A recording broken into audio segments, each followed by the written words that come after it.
Hey everybody, I'm Matt Valley. Welcome to episode number 134 of the Rock and Roll Research Podcast, where we share the super cool backstories and side gigs of the research and insights pros that you trust. Well, today I've really got to dial it up here because I've got this great guest, Adam Stephenson, whom some of you may know as the founder and CEO of QuantifyAI, following a very successful career in business development in the sample side of the market research space. Most recently at Precision Sample, right? Looks like you started Quantify AI maybe a year ago. It's got a lot of great momentum, really cool stuff. But Adam, as you might know, is a really high energy guy. You might be surprised to learn, or not, that, hey, market research wasn't his first love. He found his way there, but you know what? He was a skate punk, and that's really cool. And we spent a little bit of time talking about lots of great bands and all that good stuff, skateboarding and all sorts of cool stuff. So we're going to cover all of that today on today's podcast. So welcome to the show, Adam. You know what? Well, I'm not worthy, first and foremost, Alice Cooper, but no, I'm super stoked, privileged to be here. Your podcast has been going on for so long, such interesting personas in the market research space. And yeah, very flattered and honored to be here, Matt. So yeah, looking forward to it, man. Yeah, for sure. And I got to say, I love the shirt. I am definitely a Pixies fan, big Francis Black fan from way back. So you got me on a good start here. So now before we jump into it, I do want to say that I do start my morning every morning with a mental performance shot. This amazingness that you get from me isn't all 100% natural. I need a little bit of help, right? So I use this thing called Magic Mind. I got a whole box here, whole fresh box. Just want to say a little thing about it here. Looks like this mental performance shot gives me calm energy, lowers the stress, sets me up for a really good day. So I had mine this morning, like I do every morning.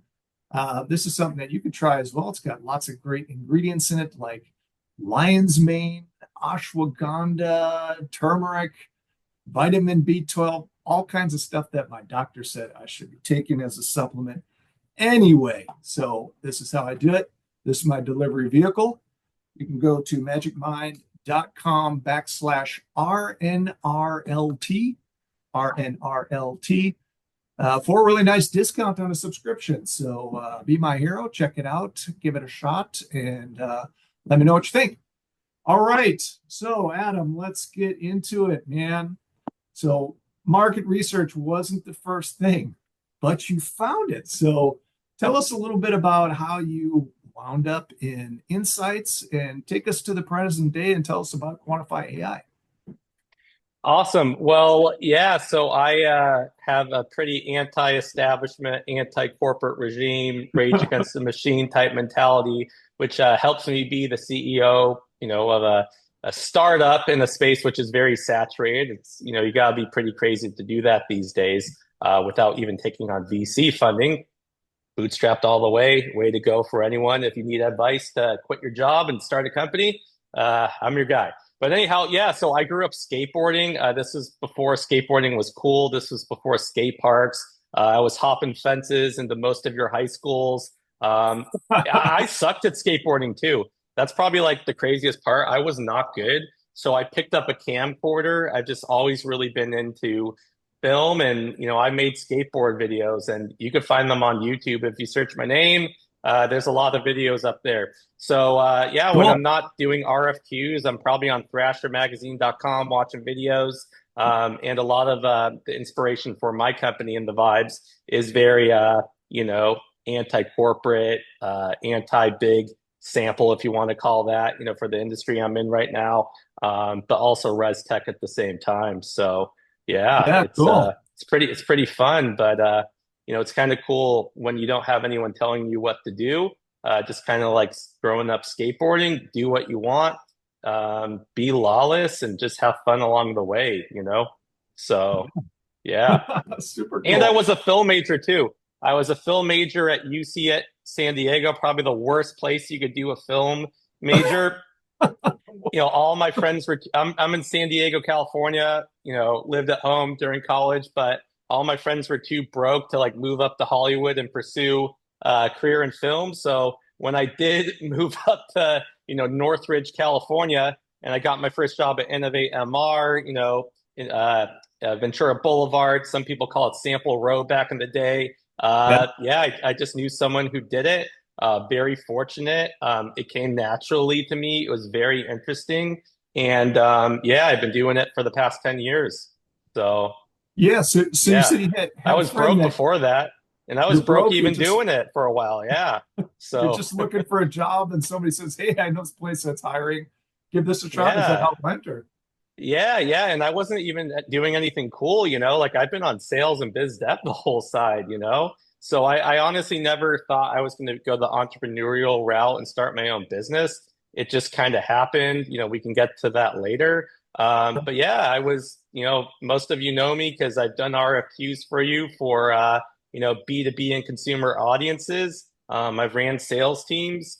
And it's just really cool when you've been doing this. I haven't been doing this nearly as long as you, Matt, but you never know where people are going to end up, right? sure. And I've never been a part with, especially like looking at the economy right now with all the layoffs. It's very, very sad. Like I try to stay off LinkedIn just because, good people in the industry are getting laid off, by companies which are over leveraged, over hiring, Right. making bad strategic decision making. But at the same time, I've never seen an industry which lifts people up. Like they're not like, "Hey, why did you get laid off?" You all have Yeah. people in your inbox being like, "Hey, I got a job for you," and that doesn't happen. Like I've worked some terrible sales jobs. Yeah. Matt, I know you do biz dev too, even though you're a statistician by heart.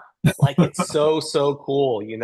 So it's important to be bold, be yourself. Don't be a drink juicer, a juice drinker. Don't be a conformist, right? Yeah. Keep the punk vibes, but like always stay in good graces with people because you never know when someone is going to be a decision maker or own the company, right? So yeah, Absolutely that's what I true. love about it. Yeah. Super cool. Yeah. So it's interesting. So here's a totally new industry for you. You just jump in and you take a job. Tell me about two different points. The first is when you knew you liked this and you were going to stick with it. And number two, the decision to leave a company and start your own. Oh boy. Well, if I rattled off the list of shitty consumer cubicle cold calling 300 a day for a product which is not needed, I'm just trying to convince people why they need it. Yeah, I kind of, for being a millennial, I kind of, embrace the Glengarry, Glen Ross vibes. Coffee is for closers. Oh, See my okay. And comment? for, yeah, at first it said losers, Rich and and Murray. then, yeah, exactly. All right. So, but the funny thing is like people don't want to cold call anymore. It's like people get on, an interview. Oh, I have to cold call like AI. I'm like, dude, you've never worked in a cubicle. You don't go into an office. Like what? That's why you're not taking a job. Like, like you gotta do your, you gotta work some really crappy jobs, especially if you want to make good money in sales. And there's a lot of people who are really good at cold calling and they just get hired at one company after the next, revolving doors, and don't make any good money. I've had, my first managers I've ever worked for, like, have been asking me for jobs. And I'm like, oh, dude, like, I used to worship you, and now you're coming to me. Like, what's up with that? So, anyways, to answer your question, I'd never done B2B sales before. And I'm like, wow, okay, like I'm selling the businesses. And not only am I selling the businesses, but I'm selling something boring. I'm selling like online surveys. But guess what? People have a need for that. And if you work at cool, innovative companies, all the companies I've worked at like haven't been conglomerates. Like, I got in at Innovate at a cool time when they were a startup. I helped a company called NetQuest, which is, a major player in LATAM. Help Sure. when they was trying to start a US panel, Precision Sample. Shout out to Don Golden. He goes way back to the dot-com era in the space. And yeah, he was just, very blessed to have him as a mentor because, he just helped show me leadership, what it takes to be a leader, how to be bold. So, major shout out to all my past employers, past and, until the recent present. And now I'm my own employer, I guess. So we'll see how that goes. Yeah, Um, cool. And what was behind that decision? It's funny you asked that. I'd say complacency. A lot of people kind of beg for a head of sales position, especially at a panel company. Those positions don't really, happen that much. We were a cool shop. Precision Sample still to this day is a really cool shop. We went through an acquisition at the time, and I'm like, oh, geez, I've never been a part of an acquisition, but I've seen what happens. And then I'm like, I don't know. Like, I know enough entrepreneurs in the game, and I know this industry really well. And I was just like, okay, I started seeing if I have any creative ideas in my head in a again, a side of the business, which is kind of like people start companies with the goal of selling it in 5 years, the 5 year plan, like to a VC or Right. something. I'm like, first off, do I have the money to quit my good paying job? Like things are Yeah. solid here. Like, but then why not? And so, yeah, I just started hitting up people I know. And I'm like, I kind of got this crazy idea to start a new company. Like, you want to join? Like, do you want to join this pirate ship operation? And then people were like, yeah, Adam, I've seen what you could do. Sign me up. And I'm like, what? Like, I didn't think it would be that easy. So I was kind of like Robin Hood. I got my little band of merry men together, and then we Yeah. kind of sailed off. And, again, like very scary. It still is very scary. We didn't do like a pre-seed round or a seed round. I mean, we're a multi-million-dollar company in less than a year. I think that speaks for itself, tried and true on what we're doing Sure. here. And we're competing against the big players and putting them to shame. But again, it's because if you work for somewhere for a long time, even if you have a voice, it's someone else's company. You're going to have ideas, but you're kind of at mercy of like, well, hey, is the company hitting their revenue goals, right? Like there's so many factors which you have no control over unless you're your own boss and willing to take risks. So yeah, I sold my house to fund this thing. It's not like I had a lot of equity in my house, and Yeah. it was really sad, leaving Precision Sample, Don Golden, again, who's been a saint to me, legend in the industry. But he had a similar story when he started his company. I'm like, okay, no turning back now. So Yeah. so here we are today, a year anniversary next month. Hey, So congratulations. That's wonderful. Yeah. yeah, thank So you. gutsy. So gutsy. So tell us a little bit about Quantify AI. What's the angle that you're taking?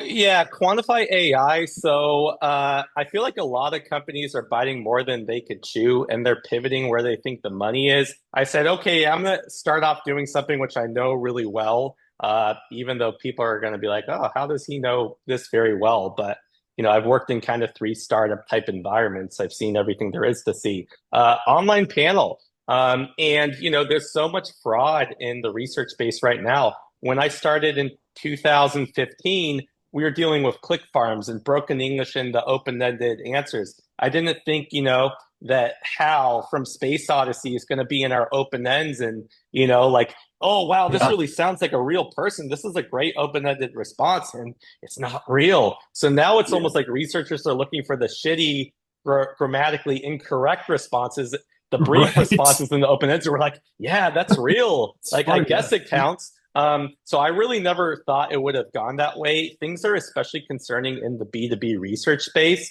and Uh, finding B2B professionals. So yeah, we're the first panel which solely recruits from LinkedIn and Facebook. And then once folks register with their self-reported data, it's an invite-only panel. We're not trying to like grow a 20 million person panel with a 0.00001 response rate. We'd right. rather have like the most responsive panel possible. So, yeah, we're having folks log back into their Facebook and LinkedIn accounts so we could cross compare the self-reported data, who they Right. say they are when they type it in versus Facebook and LinkedIn. And you would be surprised, like, if you cross compare not just LinkedIn and self-reported data, like what the expert networks are doing, but you throw Facebook in too, you're going to catch a lot of catfishes. And so we've Yeah. actually, if you talk to any of our clients, we've eliminated the bot problem. We're not having a problem with bots, but we are having a problem with real people who go down the Reddit rabbit hole, watch YouTubes on how to like run bots, like, oh, I'm already in the panel community.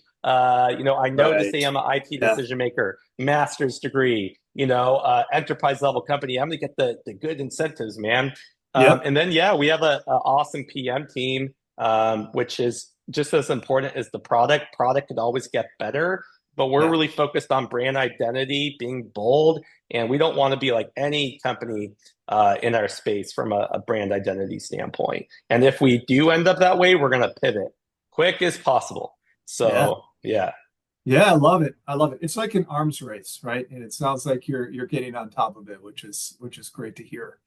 Yeah. So let me go back to skateboarding a minute because I was not a skateboarder. However, as you know, I am a musician and have been for a very long time. So the very first magazine interview I ever did as a kid when I was in high school with my band was for a skate zine, which was really cool. And also, I'm in a punk band here in Dallas that gets featured. We've got a song that gets featured on a lot of skate videos, which is really cool. So somehow I've always kind of been around it.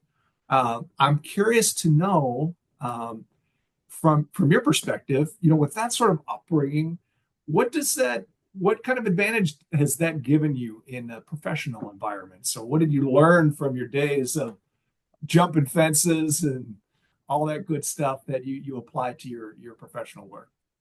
Yeah. So from being behind like a video camera, I've just kind of, I guess, always naturally been like a control freak, very visually minded. I mentioned I went to film school, Right. but like I don't have a marketing person. I am the marketing person. Right. Designing a booth, Got I'm that covered, I designing the think. booth. You have that Making covered. videos for my booth, I'm the guy. And so, and then also at the same time, when you're kind of like conceptualizing a company and you go to all the competitors and you're like, blah, blah, blah, same recycled Google images. You go to our website, everything's custom. The animations are custom. We haven't even been around a year. I've redesigned the website already, redesigned all the materials. So again, it's that whole like complacency thing, which I've been talking about. I get bored of my stuff like very quick and I'm Hmm. constantly switching things up. And then on top of that, I don't have a marketing person. So yeah, we keep things custom. We keep things very, very raw. And that goes to the skateboarding, staying raw, staying edgy in Yeah. a industry which is very vanilla, very playing safe. And I'm all about, hopping fences, pushing boundaries. Everyone in the industry thinks I'm following them, and then I veer right and then I'll Yeah. veer left when they try to follow me, right? Yeah. And so, it's been super cool, interesting, and I'm at the mercy of my sales, right? Like I don't have somebody or mom or a VC giving me $5 million, and all of a sudden I'm cool. I'm doing all this Yeah. hiring. When you look at our team of like almost 10 people, not including advisors, that's because of our sales. So Right. I'm super proud of that. And a lot of companies wouldn't even be in business if they literally didn't take on funding, and did the sales themselves. So yeah, Yeah. that's what I'm most proud of honestly, Yeah. self-achievement, literally. I could totally see that DIY bootstrapping ethos that comes from, being a skate punk, which you've taken directly into founding your own company, which is really cool. Yeah, with tightrope walking with no net, it's like literally the most rock and roll thing you could do, you know. Here, So here. I kind of say like, I'm a pirate ship cruising the seven seas, and gonna plan on staying that way. So I hope everyone digs what we're doing, even if some people don't understand. It's all right, we're not a good fit for everybody. So Yeah, awesome. So you're very active. You're making changes as you go, which is really cool. So you must have some sort of conception of where the industry is headed. What you're working towards. So from your standpoint, what does the future of insights look like? it's really funny you asked that because I feel like we're in a very confusing period where, Hmm. again, I've mentioned that like panel and like honestly, it's a very boring side of the industry. Like I don't even get to see like how the insights are being used in a lot of cases, right? Right. But now we have all this talk about AI personas and synthetic data, and this is something my company doesn't offer. It's very intriguing. But then is it like just slick salesperson trying to invent some cool new buzzwords, you know? Right. I think that you can't mimic the human condition. We did a study about homeowners and the importance of being a homeowner, feng shui in the house, and what it means to you. And what I think is actually super cool, about where our industry is going, being a quant guy. I am a quantitative research background. I'm not a qual person, but there's this whole emergence of, qualitative type programming shops where instead of just doing like a traditional survey, it's almost like you're having a chat conversation with someone where there's this AI intelligence asking the questions. You're literally writing all open-ended responses. And going back to the study we did, our client was like, "Oh my God, I got the most qualitative responses from being from a quantitative panel ever." I'm like, "Really? Yeah. Like, what did they say?" And they said that being a homeowner is so important to them that it makes them feel proud. They're a single mother, and it helps them with their sobriety. Ah, interesting. Do you think AI Yeah. would answer that? No, that's the human Yeah. condition which cannot be replicated. So sorry, I hate synthetic data. I hate the idea of it. Can we use it almost like pairing big data with qualitative data with quantitative data? Yes, but as a replacement for low incidence rate audiences, which are not attainable, just don't do the research, or stick with qual. So again, Yeah. my biggest, pain, what drives me crazy is companies pivoting, and it's why, because that's the hot topic right now, synthetic data. Yeah. I'm against it, and I'm not going to pivot just because it's cool, so Yeah. again, keeping things punk. Yeah. Yeah. It's a really Anti-norms. very interesting period with synthetic data, where I think, Qual quant. Yeah, the future, qual and quant. How can the programming tools be developed where it's not just like, I don't want to say company names, but we all know which two companies, three companies control all the programming shops. If they don't have a qualitative type featured as far as like yeah. survey design goes, we're Yeah. just going to get terrible insights because of AI infiltrating our data. So, Yeah. yep. Yeah. Interesting. And the thing I think AI has really done is it's made unstructured data manageable, which, for so long in this industry was a huge barrier, for qual and for utilizing those types of methods. But now with AI, being able to work with unstructured data just as easy as a lot of quantitative programs can. It's kind of a different world. Yeah, for sure. And yeah, I've met so many cool entrepreneurs who started these type of shops. Yeah. It's been very, very interesting being a company owner and being able to like really develop strategic partnerships and be like, "Oh, wow, that's cool." But yeah, we are developing our own DIY survey products, proprietary, which really helps with defensive measures against data quality, fraud, Yep. hot topics in the industry. So, but that is at the mercy of our sales again, right?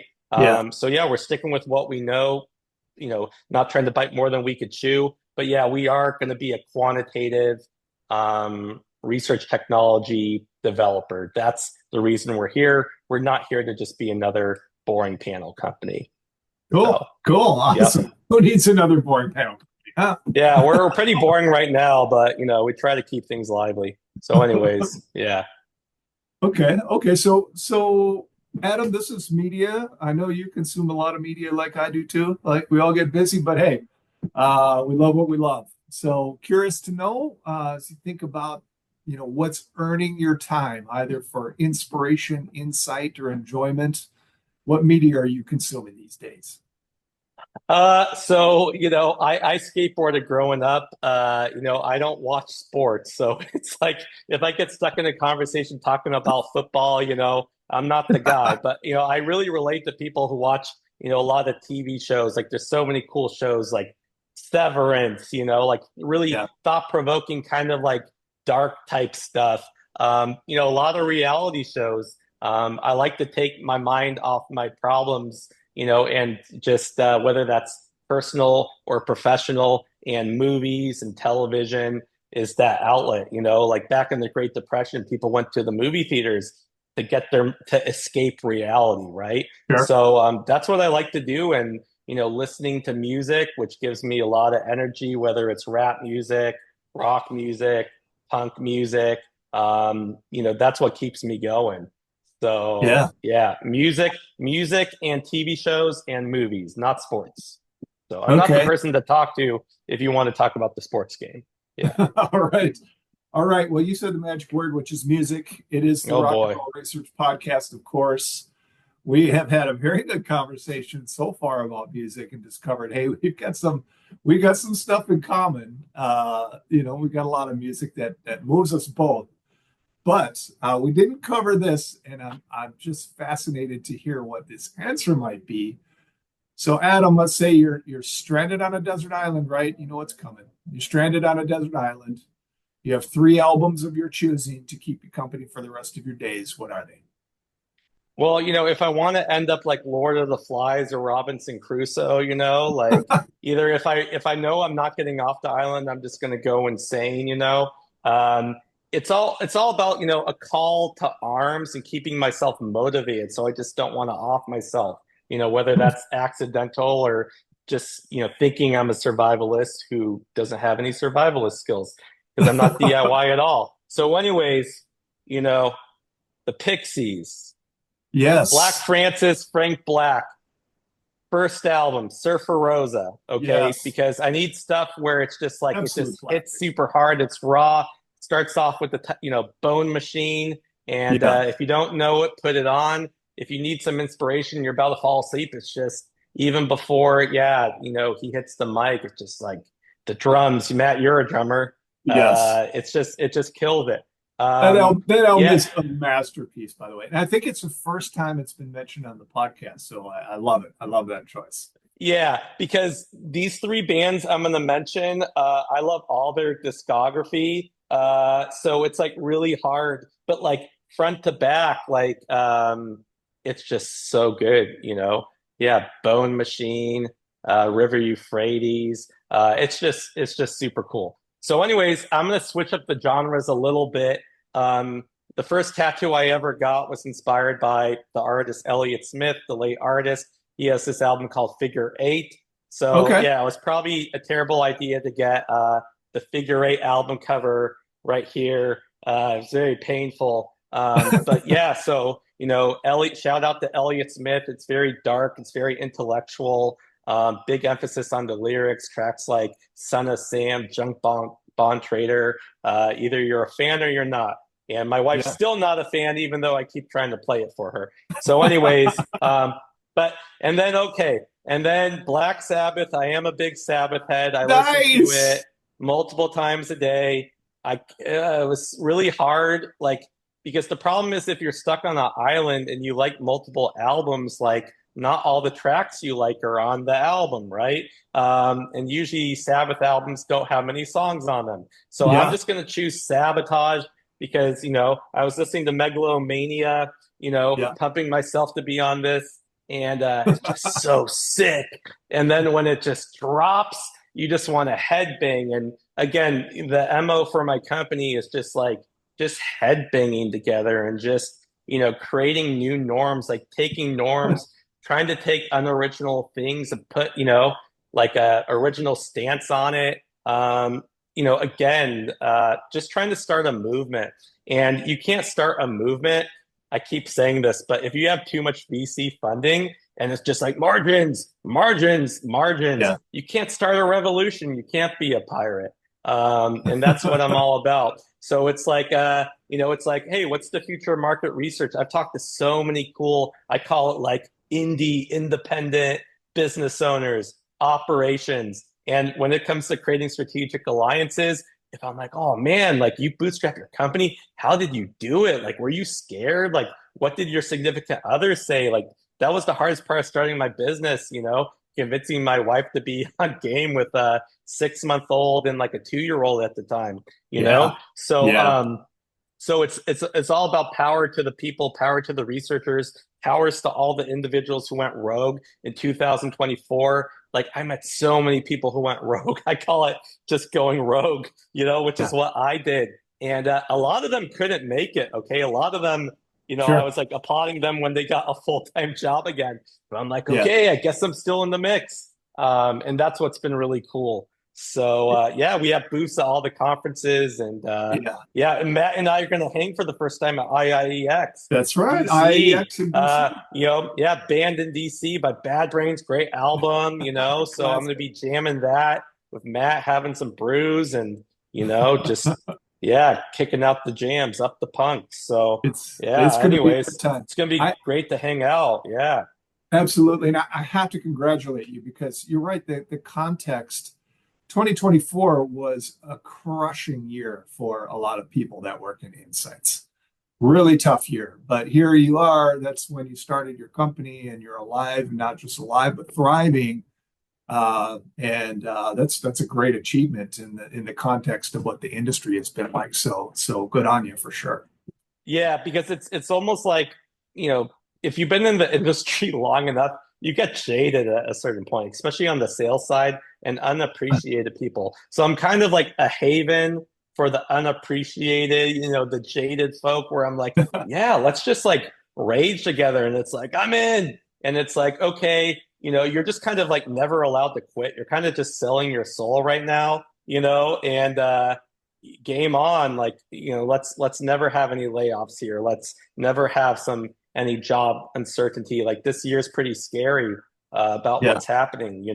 So but anyways, if anyone does get laid off and doesn't want to get another job again, they just want to start their own thing, happy to share what I did. I didn't have a lot of money starting this, but I don't regret my decision. yeah, So yeah. Cool. Super excited. Love your story. I'm rooting for you, man. It's great stuff. And what I'm really looking forward to is we're not too far from some great hangs in DC. So we will continue this conversation for sure. We're going to talk some punk rock, some all kinds of good stuff. But really, thanks so much for being on the podcast, sharing your perspective, Adam. And we're going to talk soon. Rock and roll.